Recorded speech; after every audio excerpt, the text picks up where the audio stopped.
தமிழ்நாட்டின் பாதி சரித்திரத்தை நான் எழுதிவிட்டேன், மீதி சரித்திரத்தை என் தம்பி கருணாநிதி எழுதுவார் என்றார் அறிஞர் அண்ணா. இதோ அண்ணா சொன்ன சரித்திரம் இன்று விடைபெற்று கொண்டது. சரித்திரம் கண்டிடாத தலைவனின் சரீரம் இன்று காவேரி விட்டு அகன்று காணல் நீராய் மறைந்து விட்டது. சந்தித்த 11 சட்டமன்ற தேர்தலிலும் தோல்வியே கண்டிடாத ஒரு வெற்றி தலைவன் இன்று விண்ணகம் ஏறிவிட்டார். பெரியாரின் சமத்துவத்தை சமத்துவபுரம் எனும் திட்டத்தாலும், அண்ணாவின் சமூக நீதி பார்வையை அனைவரும் அர்ச்சகராகலாம் என்ற திட்டத்தாலும் கொண்டு வந்த பாச தலைவனை மரணம் அபகரித்து கொண்டது.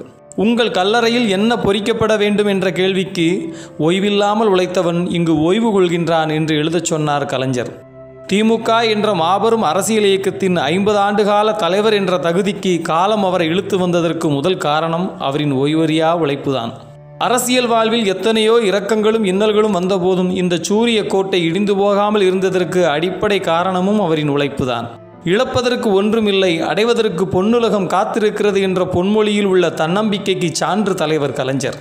பள்ளி மாணவனாக இருந்தபோது திருவாரூர் உயர்நிலைப் பள்ளியில் தனக்கான இடம் கேட்டு போராடிய கலைஞரின் போராட்ட பயணம் அதிகமாக தென்றலை தீண்டியதில்லை, ஆனால் தீயை தாண்டி இருக்கிறது. 1977ஆம் ஆண்டு திமுக தேர்தல் போராட்ட பயணம் தொடர்கிறது.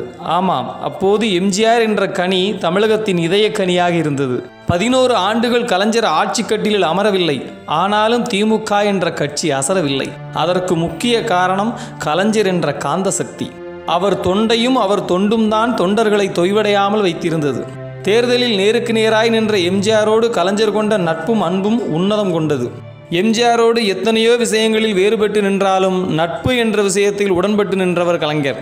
பல ஆண்டுகளுக்கு முன்பு கலைஞரிடம் இப்போது எம்ஜிஆரை பார்த்தால் என்ன கேட்பீர்கள் என்று கேட்டதற்கு, என் 40 ஆண்டுகால நண்பரே நலமா என்று கேட்பேன் என்றார்.